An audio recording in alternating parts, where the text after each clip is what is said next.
Welcome into another edition of Inside Carolina's On the Beat Live, sponsored by Johnny T-Shirt and JohnnyT-Shirt.com. Boys, we're back. It's October. It's October 3rd. I cannot believe that time is flying. You know, we laugh and joke, Adam, about overlap season. Jeremiah doesn't know it's coming yet. Overlap season starts Friday, I guess, technically, with North Carolina Basketball Media Day. We're going to talk some football now, but let everybody know how tough overlap season is. How long do we have, TA? Boy, you're really warming me up good. I mean, you're making me feel exhausted right now. That's why I'm sitting in my new chair so I can lean back. Oh, yeah, I noticed you were leaning back a little bit there. You know, it was sort of a different posture on you there. Yeah, well, congrats on the new chair. That's awesome. For whatever reason, I look very red. I don't know. It's the light in here. What's going on in Mebane? Is there an alien invasion there that we don't know about? I look like a crab or something. Some sea urchin that just crawled out. Jeremiah is a very intelligent young man, and I think he is experienced already. He knows the danger that looks. What we say, the like crows are circling. But yeah, it's going to get ramped up here with, you know, you're going to basketball availabilities, you're going to basketball exhibition games, you're going to basketball games the day after Carolina plays a game. I remember last year they played Georgia Tech in that debacle in football, and then I think they turned right around and played JMU the next day in basketball.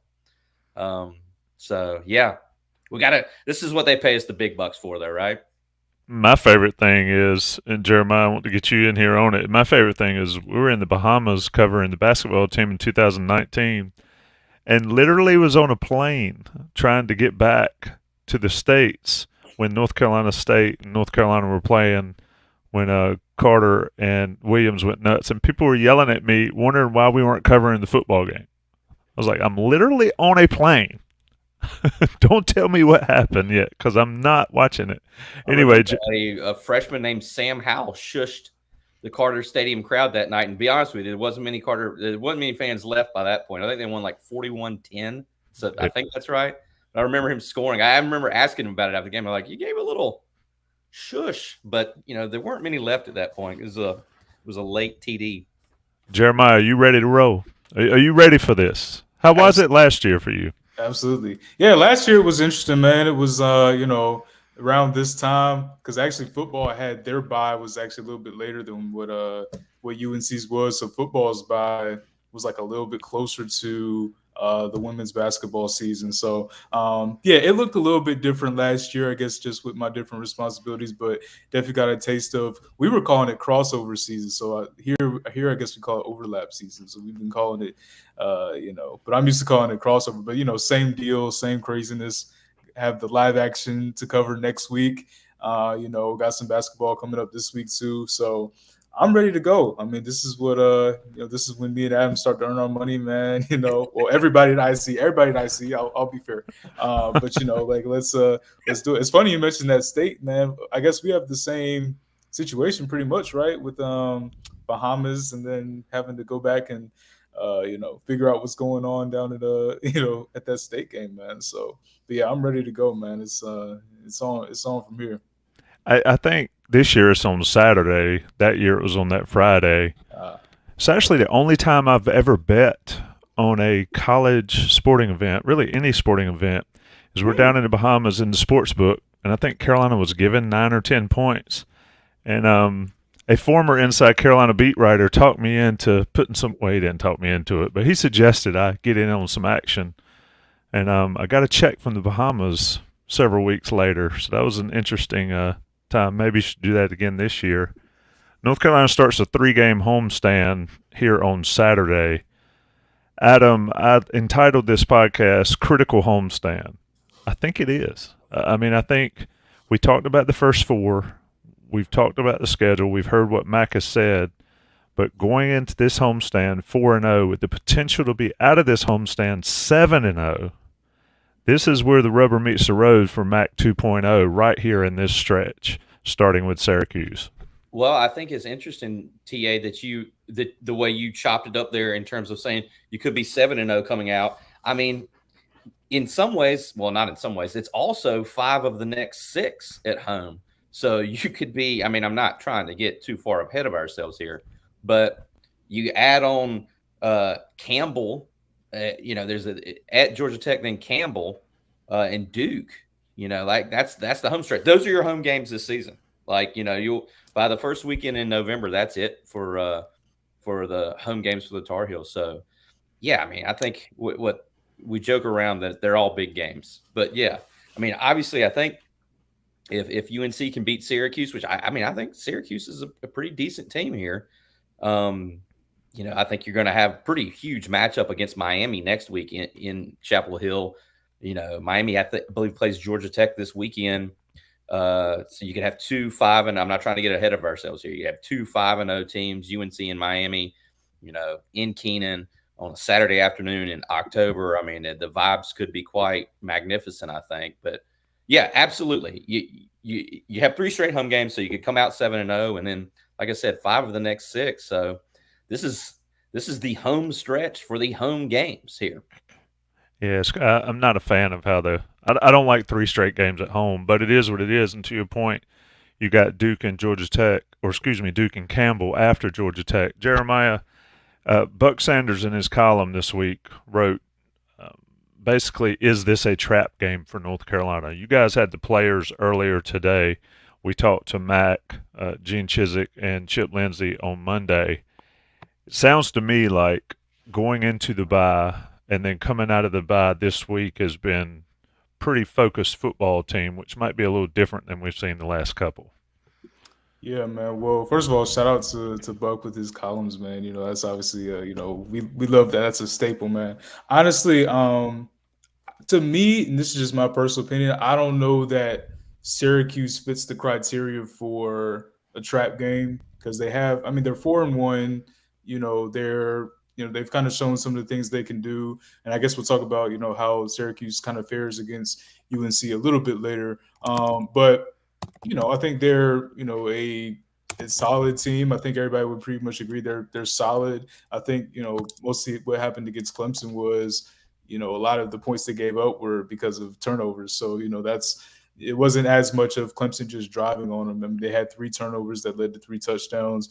Also, I think looking at when we were at the press conferences, they were really talking. UNC was talking about how they kind of had a extended look on Clemson a little bit. I mean, on Syracuse, they sat down and really watched the game and were taking notes and things like that, rather than your typical film study. Obviously, both you're studying, but to really sit down and kind of like look at the game, and then you also kind of take care of some of those guys that have been banged up a little bit. They have a little bit of a breather, or I guess a little bit of a week to kind of get healthy a little bit. So we'll see some of those main guys. I know Mac was talking about Willie Lampkin and Gavin Blackwell on Monday. They're he thinks they'll be good to go, but we'll see, what their availability is like. So UNC has a chance to get a little bit healthy, and they had a chance to really just sit down and look at Syracuse. So I don't necessarily think that it's a trap game. I think it's a game UNC needs to go ahead and get, though. I think you need to go ahead and put yourself in that 5-0 position. Louisville's already 5-0. Florida State is 4-0. They didn't play last week. Miami's 4-0. They didn't play last week. So I think you need to go ahead and get as many of those league games down as you can, at this present moment. And I think UNC understands that. And I think the fact that they have 3 consecutive home games, they're going to want to, go ahead and take advantage of that on Saturday. And I don't think this can be classified as a trap game because Syracuse is very good. I know I'm turning into the boy who cried wolf a little bit because I picked South Carolina and I picked Minnesota. But this is yet another game against a very good opponent. Syracuse is an advanced stats darling. If you follow any of the advanced stats, for example, K Ford ratings, they have Syracuse ranked 27th. Which I think is a lot higher than the public perception of them would be. For reference as well, UNC is ranked 21st in those K Ford ratings. And they have a very aggressive attacking defense. A couple of the stats here from the Syracuse game notes. They rank 9th in the nation and lead the ACC in tackles for loss. They average 3.2 sacks per game. and they ranked 9th nationally and 1st in the ACC in turnovers gained with 11. So this is not a trap game at all. This is just a really challenging home game. I think it does come at a good time on UNC's schedule for all the reasons you alluded to, Jeremiah, coming off of a bye week. And it's kind of a bad time in Syracuse's schedule, coming off of that game last weekend against Clemson. But with all that being said, this is going to be a very tough fight, I believe, in Chapel Hill on Saturday. What about Syracuse's stretch? And Adam, you mentioned it in the side chat. They played Clemson at home. They play at Carolina, at Florida State, 3 straight weeks. I mean, yeah. Especially you look at that compared to Louisville's schedule. Somebody in chat said, who's going to beat Louisville? Well, I thought Duke might until Riley Leonard went down. But Syracuse has no favor in the conference schedule. The last month is fairly easy, but this stretch of them, Adam, a tough game for North Carolina. But let's talk about the focus of the coaching staff, of the players. What has Mac Brown and his staff learned over these last few years where they come out of a bye and they may not be as sharp and as focused as they have been? What can we expect to see differently, if anything, come Saturday? Well, just real quick, I would encourage our listeners and our viewers to hop in the chat and really roast John if they would like to. I mean, he's a sweet and lovable young man. We do care about him greatly. But I mean, if he needs to be roasted, he needs to be roasted. That's right. I have to be held accountable. Yeah, right. You have to be held accountable. I've seen a few comments that have been tiptoeing up to the edge there, and I would just encourage some more of that. Just right for accountability purposes. But Tommy, yeah, this whole thing could blow up in my face, what I'm about to say here. But I just think that this is an older UNC team, a confident UNC team, a mature UNC team.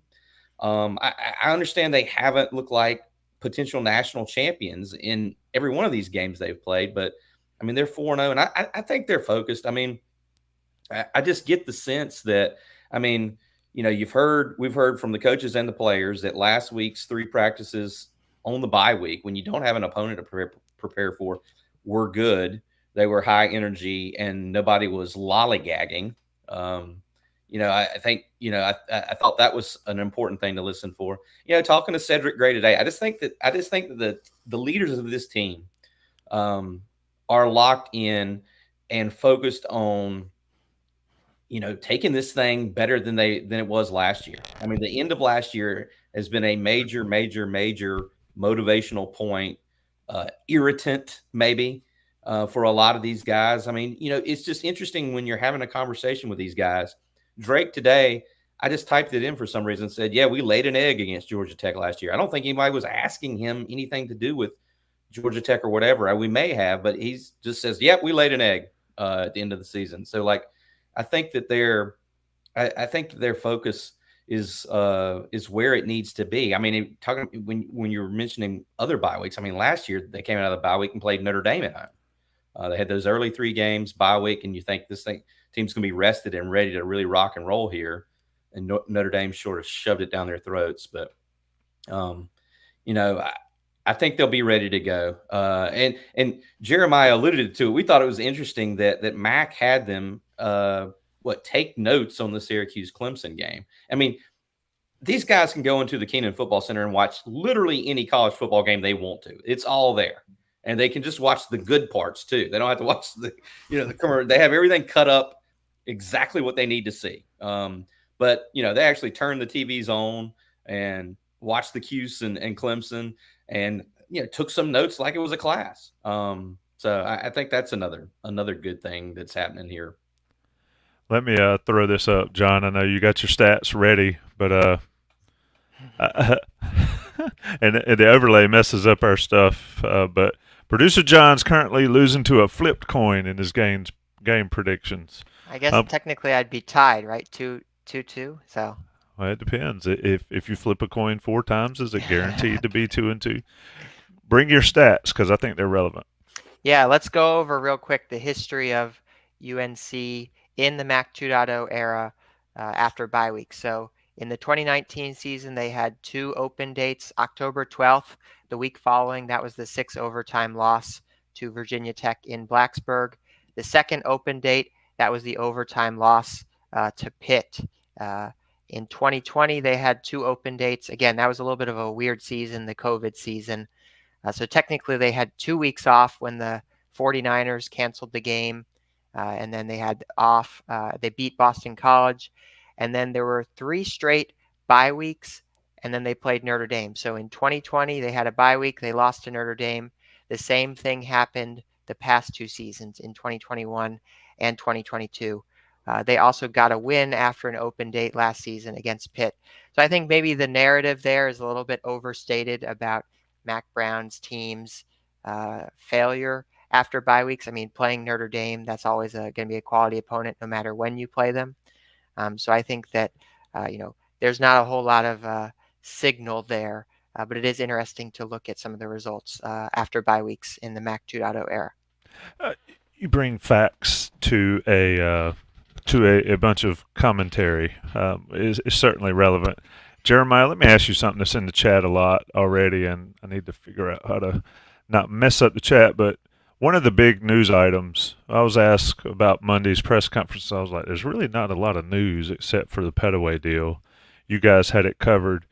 I think George Pettaway is doing the perfect thing for George Pettaway, and the rules provide that. Jeremiah, your thoughts on that announcement that he was going to redshirt for the rest of the year and then ultimately make a decision for what he wants to do in his future? Yeah, for sure. I think it's, the probably most logical way to go when you really consider all the factors. When you look at the running back room, it's Amarian Hampton and British Brooks taking the lion's share of the carries right now. We haven't even really said Elijah Green's name very much. Last year, he was the lead running back rusher for UNC. We've seen him a couple of times, but not a ton. And George Pettaway in the depth charts that they've been releasing have even been behind Elijah Green. When you look at the special teams, Elijah Huzzy's out there for the punt returns and things like that. And then I know Martin Hampton's been out there for some of the, coverages as well, if I have that correct. And we've seen, Pettaway out there some, but not a ton. But the point is, when you look at all of the guys that are ahead of him and how often they're out there on the field, the logical thing to do would be, okay, I'm not going to keep burning games to the point where I burn a whole year of eligibility.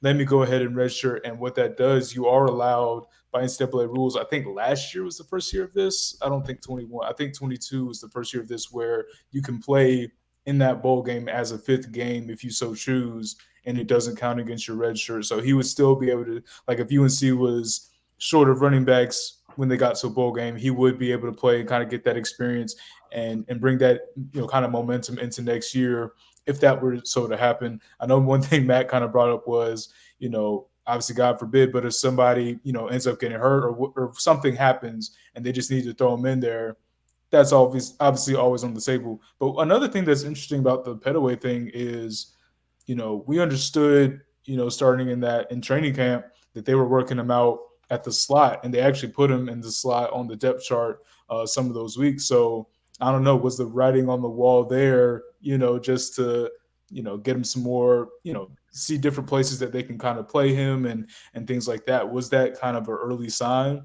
Maybe it was, but I think it makes plenty of sense. I know Pettaway is a guy that, a lot of people have been high on since he, came out of high school to go to UNC. So he's a player that, a lot of people are going to be kind of paying attention to see what he does. Does he stay in the future and things like that? But I think just looking at right now, it's the most logical thing to do. He's an asset that you could potentially keep next year, whether that is in the running back room or if that is on special teams. So, good to, probably preserve that year. I know Mac also, just real quick to wrap it up, Mac was saying that they're not going to officially make that call until after the bowl game, but it does look like it's trending in that direction. And if so, I think that's probably the best thing to do with a player like him. Yeah, I did think it's interesting that none of the red shirts are official until after the bowl game. But you have to plan for it. Like you said, you can't play more than 4. You can get that bowl game in. Adam, the one thing, another thing that came out of that press conference that is, it makes 100% of sense is They spent the bye week working on depth charts for the spring. I mean, how crazy has it become? I mean, not only as, the recruiting process is sped up so ridiculously, the management of a roster is ridiculous these days. Now it's to the point where you're spending a bye week in September, Right. planning your depth chart for the following season. But you have to, because if you don't, you're left behind. I mean, it's just crazy, especially for us old heads. You said exactly what I was going to say. By the way, they were doing that in the last week of September. It's not like they said they took a couple days, like in December, when you've got those 3 weeks or whatever, you're getting ready for a bowl game, or 4 weeks or however long it is. You could say, okay, let's put together a spring depth chart. No, they were doing it in September. The first couple days of the fall season. But just to add to Jeremiah real quick, I think I agree. I think the decision, it was Petaway's decision, him and his father, to redshirt. I mean, what else is he going to do? He's going to just burn a year. He's behind Hampton, British Brooks, Elijah Green, and Caleb Hood. In terms of a running back rotation, he's not in a rotation. And Jeremiah alluded to it too. And I remember being in Charlotte. We're like, oh, because I believe Petaway called a pass in that game at South Carolina against South Carolina, the opener, and we're like, ooh, well, maybe we could see maybe this is George Petaway, the third down back. But it just hasn't happened for whatever reason. Carolina's going to roll with these two running backs, with Omarion, Hampton, and British Brooks. And you might see Caleb Hood or you might see Elijah Green sprinkled in, but it's going to be those two guys, barring, something that happens. How many kicks do they even return these days? I mean, think about how many touchbacks you have. He's just going out there. Petaway's just going out there, standing there, fair catching, and going back to the sidelines. Yep. So, sure. He was a guy, he had that fast start to last season where I think he scored against Florida A&M in the opener.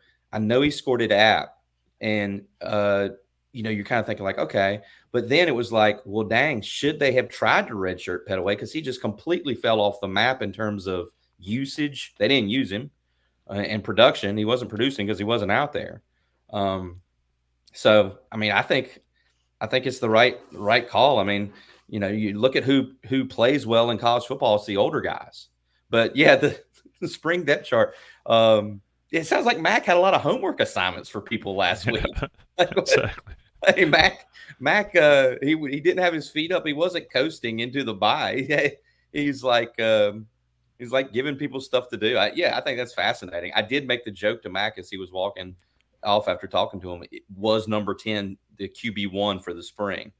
So I got a little laugh out of him there. But but really though, Tommy, like, to ask you a question, how much can you plan though when the portal's out there? You just know how much change there can. Think about what Carolina brought in, 10 portal guys this past time, and they've all been pretty important. Like I'm not sure how much planning you can do is what I'm saying.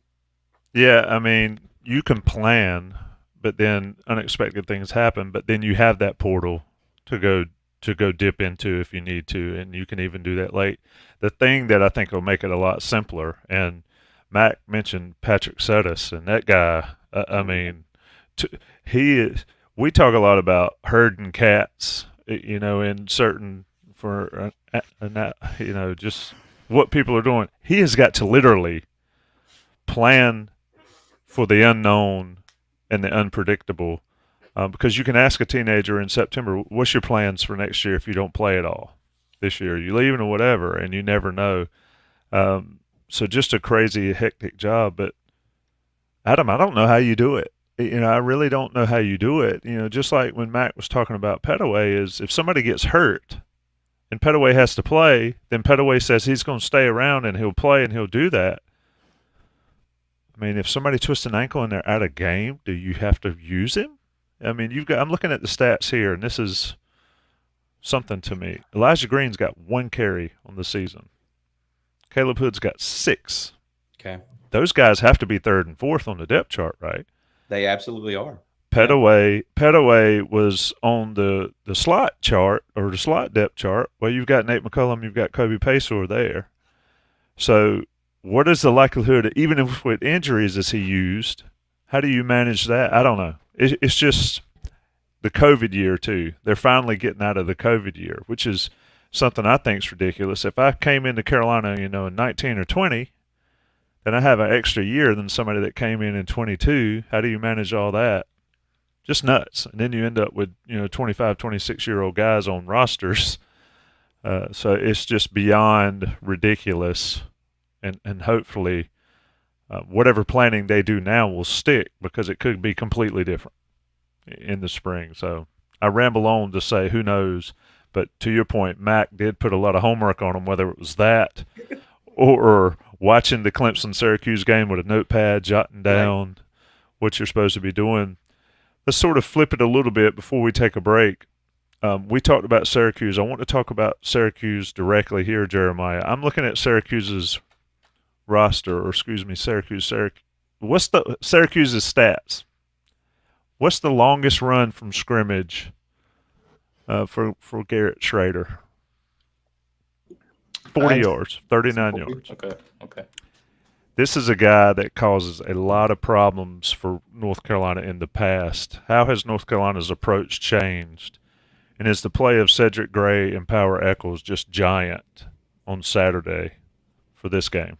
I think it's going to be big. I know one thing they were talking about, both the coaches and the players that we got today were talking about Garrett Shrader's ability to run the ball. I know Adams asked a couple of those guys, did it shock you that he had the 195 against Purdue? I know that was the game that, a lot of people looked at, because Garrett Shrader had the two just nasty, play action fakes, or not even play action like that. I guess the RPO, and then kind of rolled out. One got a touchdown. One was the game icing, first down. I think he had 4 rushing touchdowns in that game too. It was something crazy like that. He did. The numbers were insane, Jeremiah. I mean, think about the fantasy numbers if you're getting that out of your quarterback. You know what I mean? I mean, seriously, he had 195 rushing and 184 passing. So that was a ridiculous game for him. But yeah, when you look at that, you're going to need. But also, Kamen Rucker was talking about trying to keep contain on him. In the event that he does break out and run, and trying to keep him contained in the pocket. And then when you look at the wide receivers, they have a couple of just really tough. They have a 6'6" and a 6'4" on the outside. I mean, it's just they have some options to throw to as well. So I think UNC from a matchup standpoint does have their work, kind of cut out for them a little bit, because there are some things that Syracuse can do, some challenges that they present. I think when I look at that game, though, I view that as a game that UNC should win, because I do think they're a more complete team. Obviously, they're at home, but I mean, we've seen early on this season that some of these teams have been able to kind of get a jump out on UNC, whether that's either taking the lead or just having a really good early drive. I mean, last game Pitt had I think it was a 13-play, 8-minute drive. So stuff like that has happened. And the thing about what UNC is doing this year, they've been able to kind of recorrect course. So that's going to be the main key. But I mean, like I said earlier, a lot of the reason that Syracuse lost to Clemson and why that game got out of hand is because all 3 of their turnovers turned into Clemson touchdowns. So I think a key for UNC is going to be obviously containing Garrett Shrader as much as you can, and really winning the turnover battle. Because clearly the turnover battle is just leading to so many points. So yeah, I think when you look at Syracuse and you look at that offense, man, I think that's a lot of what you see. You see a guy in Garrett Shrader that has been pretty productive outside of probably that Clemson game, and some of the UNC is going to have to really account for. And just to add to what Jeremiah is saying there, which are all great points, and he's talking about the size that the Cuse has at receiver. Let's not forget also they lost Aronde Gadsden, who he's out for the year. I think it's a Liz Frank injury. He was a preseason All-ACC guy. I'm sure he made an All-ACC postseason team last year. His father, as TA, I'm sure remembers, was a great player at Winston-Salem State and the Miami Dolphins back in the day. But he is a problem. I mean, he's, who he has always reminded me of, I don't know if you guys agree, is sort of a Bryson Nesbitt, maybe with a little more speed. He's got that height and you're not sure if he's a tight end or just a massive jumbo wideout. Anyway, he's not. Syracuse doesn't have him, so that's something that if you're Marcus Allen and Elijah Huzzie and Tayon Holloway and Armani Chapman, you sort of have to, I'm not going to have to go up against 2-6-6 guys running around. So I think that's an important note on the weapons that Garrett Shrader has. And as Jeremiah said, I think Garrett Shrader, the ball fakes, as Jeremiah was saying, some of those ball fakes are just fantastic. Like selling it and then just the naked boot just down the field. He's become a pretty polished player. A guy out of Charlotte Christian High School. He was he went through quarterback country just like Drake May did. The sort of the quarterback academy down there in Charlotte that Anthony Boone runs. He was a QB country kid. So that's kind of an interesting angle. Ced Gray, we were talking to him today. They were on the same 7-on-7 team for the Carolina Stars. Him and Garrett Shrader. You may crazy countdown for kickoff coming up later this week. So anyway, Cedric at wide receiver. Right, his wideout days back in the day. It's crazy how much talent came out of that area. Yes. And continues to. Garrett Shrader, one of 2 active quarterbacks with 6,000 yards passing, 2,000 yards rushing. Other than being Jaden Daniels from LSU. John, you want to do this Johnny T-shirt read? You were great at it last week. Thank you, Tommy. Today's show is sponsored by Johnny T-shirt. If you're walking down Franklin Street this weekend, you're tailgating, you're going to need to pick up some new gear for the Tar Heels from Johnny T-shirt. They have a great location on Franklin Street. You can also shop online at Johnny T-shirt. Inside Carolina Premium subscribers get a 10% discount when checking out, so be sure to use that and lean on Johnny T-shirt for all of your UNC gear needs. Anything you need for the next 3 homestands you can get at Johnny T-shirt and johnnytshirt.com. We're going to let the national guys pay the bills, as Tommy always say. We'll be back in a second with the second half of the show. We are back with the second half. I smile like a proud father when I hear John handle that Johnny T-shirt read. And let me tell you something, Tommy. I set the bar so high that first one. You nailed it. I couldn't top it so I just had to kind of go with the standard read this time. And then, next week maybe I'll try to raise the bar a little bit. You can't throw a fastball every single time. You got to mix in a changeup every once in a while. I agree 100%, especially with the baseball playoffs coming. If you just throw heat all game, you're going to get beat deep. And John Bowman handling Johnny T-shirt. Let's get into some of these questions. Jeremiah, I'll come to you first. Bull Hill asks. We got to switch up the thing. Hold on now. I'm in a new place. There you go. Question from Bull Hill. 4 games in. Have we changed preseason expectations for this team? Jeremiah, I believe you were one of the 8-4 guys. I was one of the 8-4 guys. Yeah. I will say I have. They do look better than an 8-win team so far, I would say. So I think it's reasonable to kind of change some of those early expectations for sure. When I look at their schedule right now, the games that stick out the most to me and the games that might say the most remaining is at Clemson and then hosting Miami, especially if the Miami game ends up being a battle of undefeateds. If that ends up happening, that's going to be, I guess, crucial to the way that, a lot of people look at UNC. How do they step into that moment? How do they fare against, obviously, a good Miami team? So I think that game will say a lot. I think Duke's defense is legit. I know sometimes in the early season people have concerns of, they haven't played anybody. But, I mean, that defense was really good against Notre Dame. They gave up that late drive and the 2-point conversion, obviously. But that was, they played a really good defensive game against a really good Notre Dame team. So those are the games that say a lot to me. Obviously, no disrespect to anybody else that's on that schedule, but I think those are clearly the games that stand out. And you're going to have to really be able to snag, one of those games. I would say at least 2 of those games to really, have a shot at being in the championship game. in Charlotte. But yeah, I think I think for me, just as a natural skeptic with the teams I cover, you have to try to keep a level head. I'm not saying picking them to win more games means that you're not keeping a level head, but sometimes you have to just so that's kind of where the 8-4 came from. But to their credit, they do look better than an 8-win team for sure. You haven't heard? Somebody picked them 12-0 a couple years ago, and they went 6-7. Hey, it happens.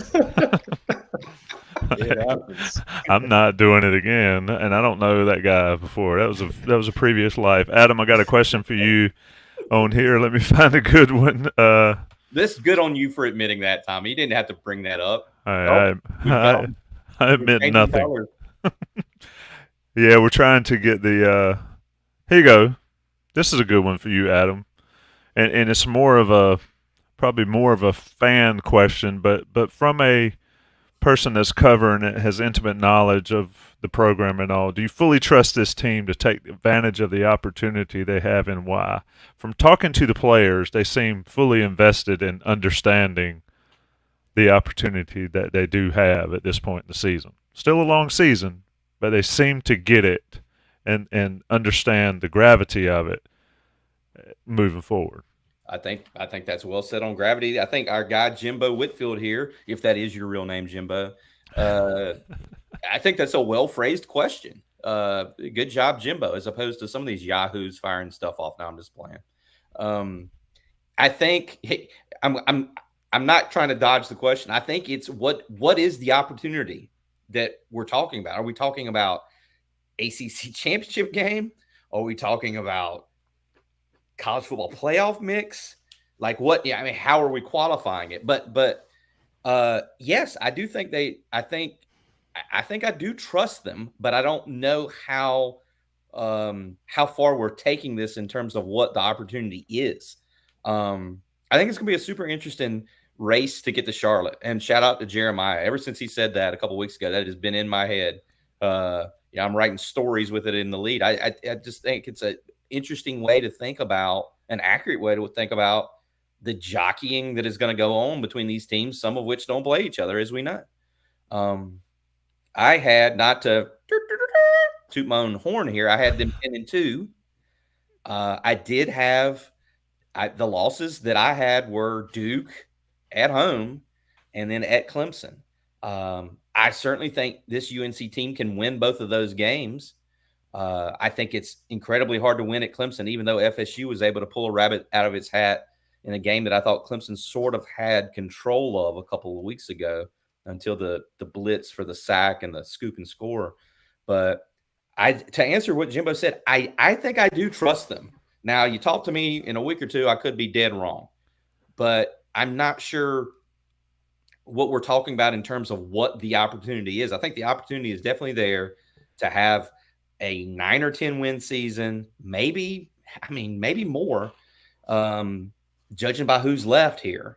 If you don't stub your toe, and you keep everybody healthy, I think there's a chance for a really good season. The most wins that a UNC team has had since MAC 1.0, since Fedora in 2015 or MAC 1.0, but I'm not sure where that opportunity sort of maxes out. I mean, I don't think you're going to see these guys in college football playoff, but then stranger things have happened. I mean, think about TCU last year. Yeah, I wanted so bad to go playoffs. Playoffs? Go for it. I think for me, they got through the first four like they needed to.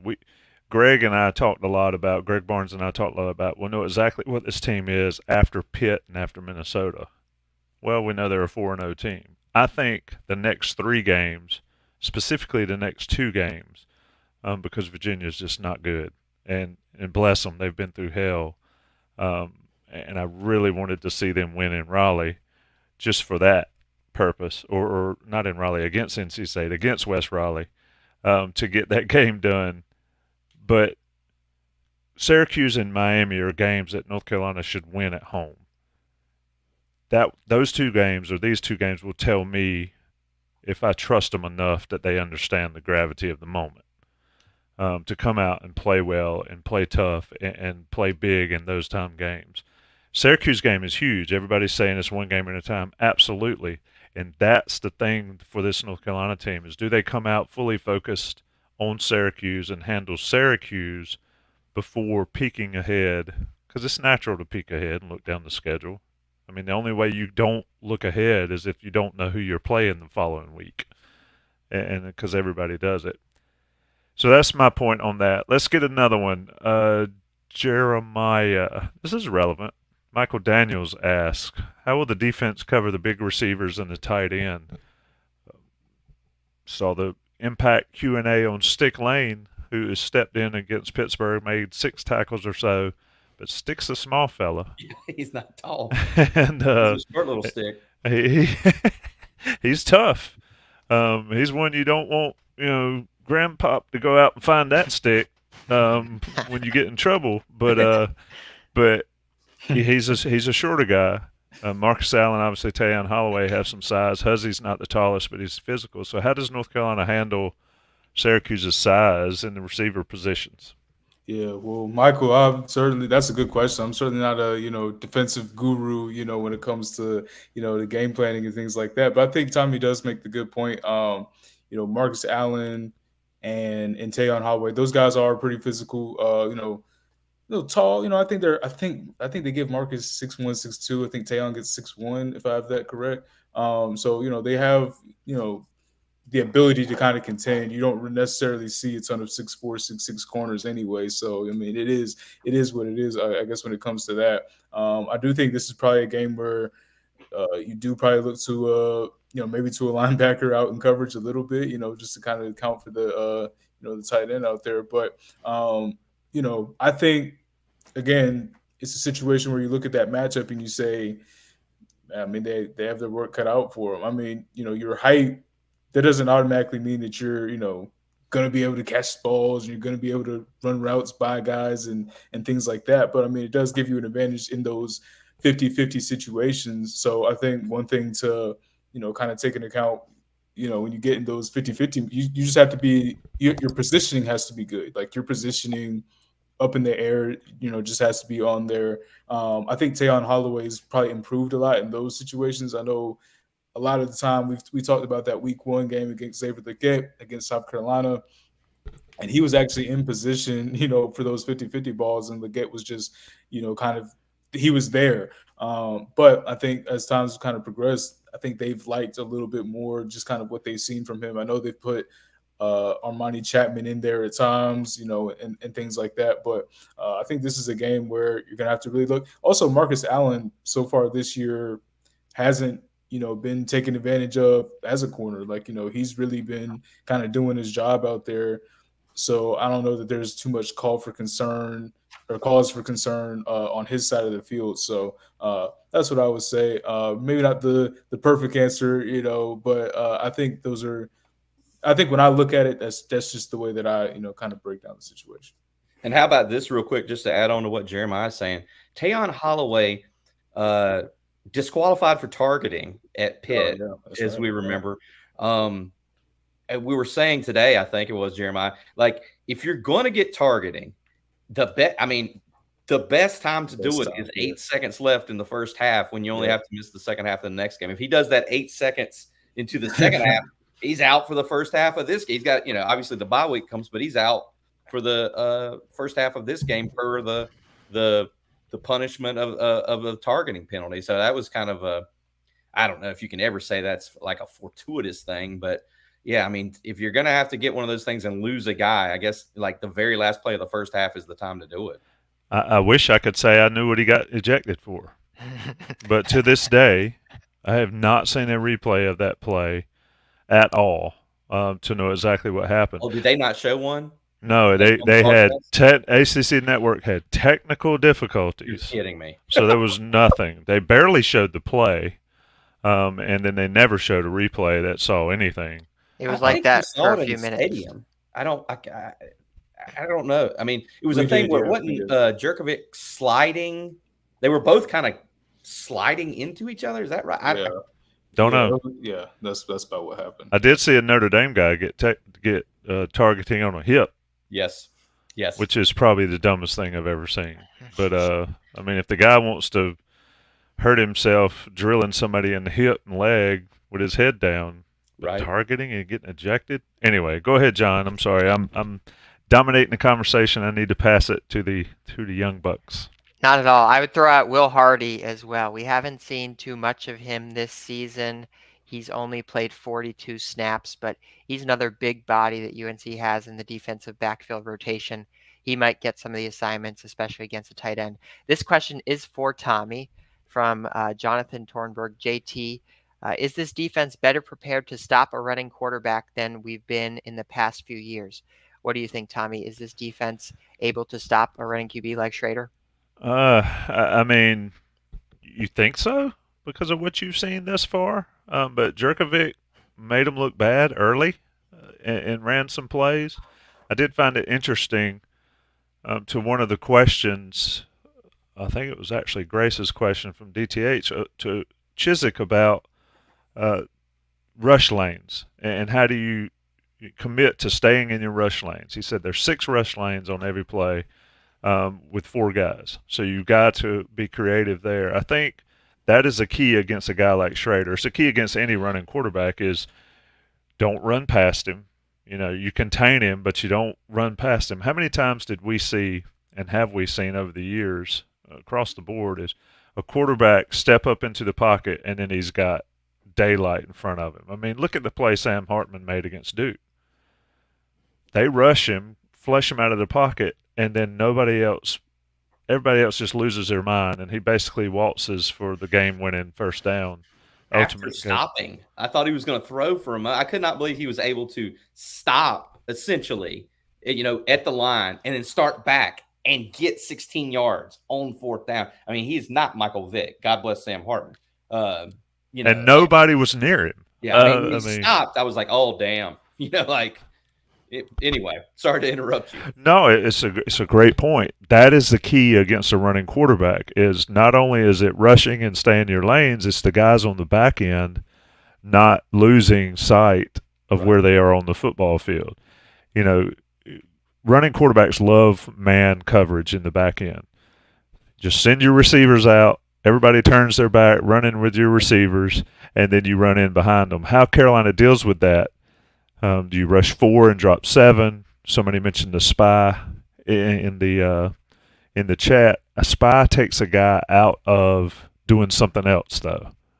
So if you put, say, Cedric Gray or Power Eccles as a spy on the quarterback, then that's his job. Well, if the quarterback sits back there and throws a pass, then your spy's done nothing that game, at least the way I watch football.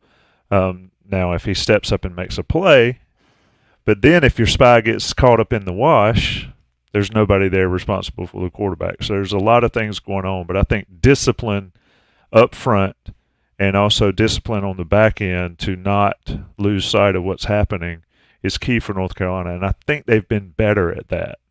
Or you just unleash Kamen Rucker and say, go get him, and he makes the plays every week. I don't know. What do you think, Adam? Well, also, don't discount the fact of how deep that UNC has shown itself through 4 games to be on the defensive line. I mean, We're seeing Des Evans, Bo Atkinson, and Jacoby Cowan all playing, in the first half at defensive end. They get Tamari Fox, they get Javory Ritzie in there on the inside. I mean, Rucker is just he is a man. He is a monster. Like the number of snaps that he plays, the energy he expends. 2 more sacks against Pittsburgh.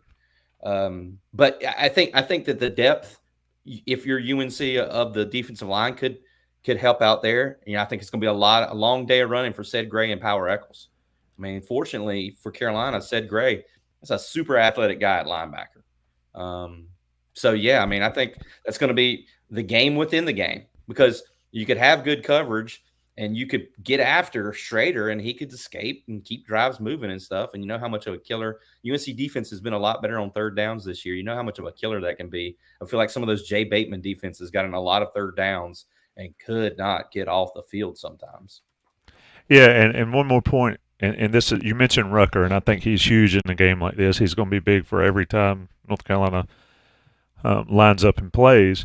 But I think this is another game, and I thought this was important against Pittsburgh for guys like Miles Murphy, Tamari Fox, and Hester to be good, solid in front. because quarterbacks hate pressure in the front. And I mentioned earlier, you flush them up and they run straight up the field for 10, 15 yards. Well, that's where Miles Murphy's got to be big. If Rucker gets pressure on the end, he can't just escape straight up the middle. If he has to run side to side, that's where you get a guy like Des Evans that can chase down. I mean, Des, of everything he can do, he is a solid chase down defensive end. And so I think that's how North Carolina handles it. Cover on the back end, keep your eyes up, in the middle, and then the defensive line has to make plays and do it smartly. It'd be interesting because Shrader's a stud, man. I mean, he's a big dude and he makes plays, and he can beat you both ways with his arm and with his legs, and that's going to be the challenge for North Carolina.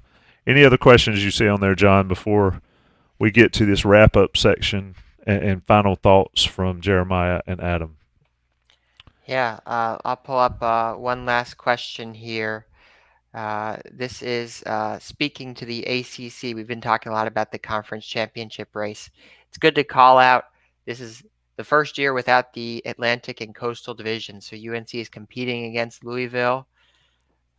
Who do you think could catch Louisville? I know we don't have the schedule in front of them, but could you see a scenario in which UNC and Louisville are competing potentially for that second slot to make it to the ACC championship game in Charlotte? I mean, yeah, they could be. I don't know. This is going to be the jinx of all jinxes. I mean, I'm not that blown away by Louisville. I know they haven't lost, and I know they do play Duke. If somebody could pull up their schedule, that I got it right here. Who do you see on there? So they beat NC State, which that was one of those games where North Carolina fans want to see NC State lose every game they play. Right. But that was probably a game that Louisville needed to lose. They played Notre Dame this coming weekend, which is obviously not a conference game. Yeah, that's in Louisville, I believe. Yep, that's at Louisville. Then they play at Pitt, and from what I saw, Pittsburgh is not any good. Can they beat Louisville? Sure. Then they get Duke on the 28th, and I think the key there, and that's in Louisville, the key obviously there is going to be is Riley Leonard healthy. Right. I know nothing about Duke's backup quarterback other than he's the backup quarterback at Duke. How good he is, I guess we'll find out. So that makes him your favorite player, right? Right, Tom? It does not apply for other teams. And then they get Virginia, who both those teams are terrible. But who knows? They do have Miami. Okay, so it's up to Duke and Miami. It's up to Duke and Miami, all things considered, for Louisville. And, that's about as gifted of a schedule you can get in the conference, right, for Louisville to make a run. And so I haven't watched them enough. FSU in Carolina, right? Yeah. Yep. Yeah. And so it's Pitt, Duke, and Miami, even though Pitt's not any good. Virginia Tech, Virginia. So who's going to beat Louisville? I think you better hope Duke, and you better hope Miami do. They'll lose a game somewhere, right? I mean, this is not like what I'd love to see is Florida State, Carolina, and Louisville all 8-0 in the conference. It could happen. It's right there. Right? Yeah. And chaos theory, Tommy. But then in honesty, if I were the highest ranked team of that bunch, say I was Florida State and I was second in the nation, or whatever they would be if they get there undefeated, I would totally be fine with those other two teams playing for the ACC championship, because I'm still going to make the playoff if I'm ranked that high, I think. And you take that one game off your body as you go into. Just remember how Alabama used to miss the couple times they missed the SEC championship game, still make the playoff and win the thing. So anyway, chaos theory. Would love to see it. Let me take a second to talk about a new sponsor we have at Inside Carolina. And, we talk about Johnny T-shirt being local, but Congruity HR is a new sponsor of this Inside Carolina show and all the Inside Carolina shows. Those guys are local. They're a North Carolina-based company. They are national, but they're based in North Carolina. They give you local presence here and personal support. All your HR, payroll, employee benefit needs you can possibly have. If you're a Tar Heel business or in the Tar Heel state or a alum with a a business, a small business, or a mid-sized business, Congruity HR's got you covered. They handle everything for you. It enables you to grow your business while they take care of everything, including your greatest asset, which is the people. I mentioned it the first time we talked about them. Top of the line technology. I'm not great with computers. I need somebody to show me about computers and show me everything that you can do with technology. Well, Congruity does it. They take care of you on that, and they are obsessed with customer service. Inside Carolina partners with folks that are big on customer service, and Congruity is another one of those companies that take care of that. And then they can transform your business into everything you ever imagined with it. Take advantage of Congruity HR. Do this. Go to congruityhr.com/Tar Heels. Learn more about the company, fill out a quick survey, and get connected with their consultants. And they give Inside Carolina listeners and viewers everything for free, the assessment for free. That's congruityhr.com/Tar Heels. New sponsor, and we're glad to have them. Always looking for ways we can support local. That's the way you can support local. All right, closing thoughts here. Jeremiah, I'm going to let you lead the closing thoughts. North Carolina, Syracuse, 3:30 Saturday in Keenan Stadium. Wherever you want to go with it, take it. You got, I'll pull out Buck's famed hourglass, and you got 2 minutes to tell us everything relevant for Saturday. Yeah, well, I think Saturday is one of those games that's really going to kind of it's a good gauge, I think, for UNC to, say, okay, we're coming into this game. We want to be 5-0, like I mentioned earlier. Florida State, Louisville still out there with undefeated records. This is really only your second conference game, so it actually is a helpful, kind of game on your schedule to position yourself well toward the future. And again, it is the first of a 3 straight games at home. It's one that you need. It's one that you need. It's a tight race right now. So beyond that, I think we covered a lot of the bases as far as, the game itself. One thing I do want to pay attention to in this particular game is the running game. I think UNC had a lot of success with it the first 2 weeks. The last couple of weeks, not quite as much. I think they did play some pretty big defensive lines the last couple of games, but beyond, they still didn't have a lot of great success from start to finish. So I think that's one area of the game that they're going to have to pay a lot of attention to. The passing game, I think, has been solid. They've been able to get different guys in there, and different guys involved there. But I think you want to see Hampton and Brooks, kind of have more efficient yards per carries on Saturday. John B., what you got? I know you got some fancy stats. I'm looking at a stat.